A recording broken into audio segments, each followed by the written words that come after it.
So in terms of the second phase of recovery planning, some of the elements that will be in the plan are these TRT products I've talked about, looking at historic population structure and what do we need to have viable populations. What do viable populations look like and how do we measure that? So coming up with very objective, measurable criteria to say that these populations are trending toward and becoming viable over the long haul.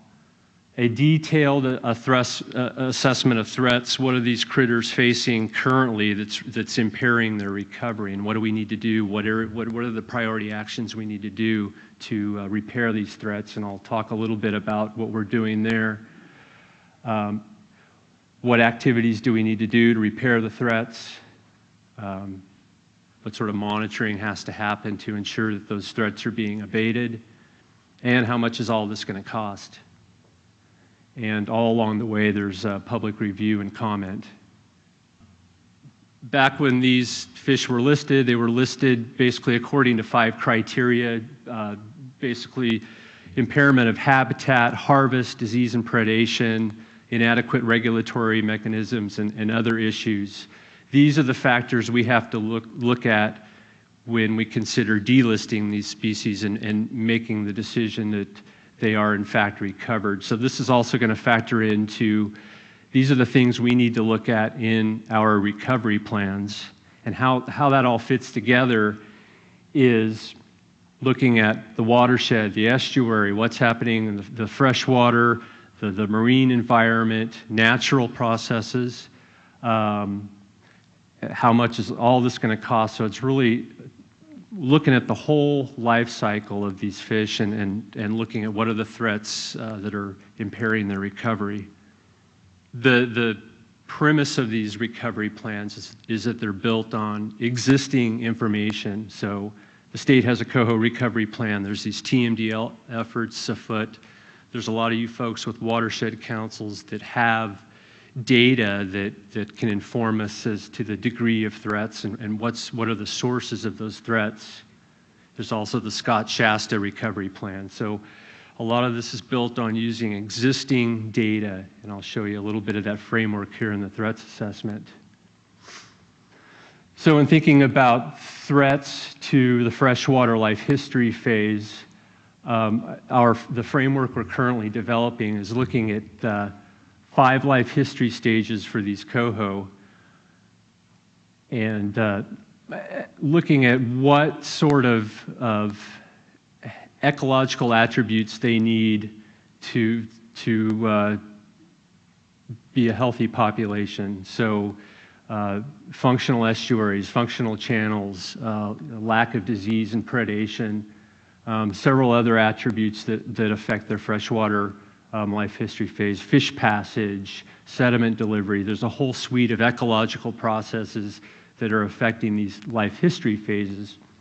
Where the data come in is asking the question, for example, for channel structure, what do we know about channel structure in a given watershed? What sort of data do we have that tells us, well, is the channel structure there in a good condition, a poor condition? So it's really looking at the existing field data out there and making a call based on the data, is that attribute in fact stressing a given life history phase, and then linking that to a source, whether it's a natural or an anthropogenic source up on the hill slope.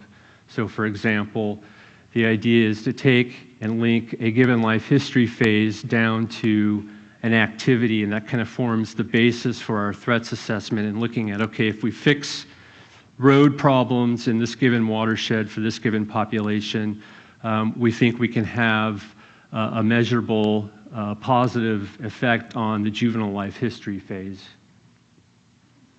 What we're doing to organize all that and make it a little more transparent is we're working with some tools provided by the Nature Conservancy. They have a long-standing Excel spreadsheet. It's basically an organizational tool that allows you to take these various sources of stress and rank them for a given population. So this was just a couple of sample columns here, but the idea is it provides an organized and transparent presentation of here are the threats to these fish, and here's how we got there.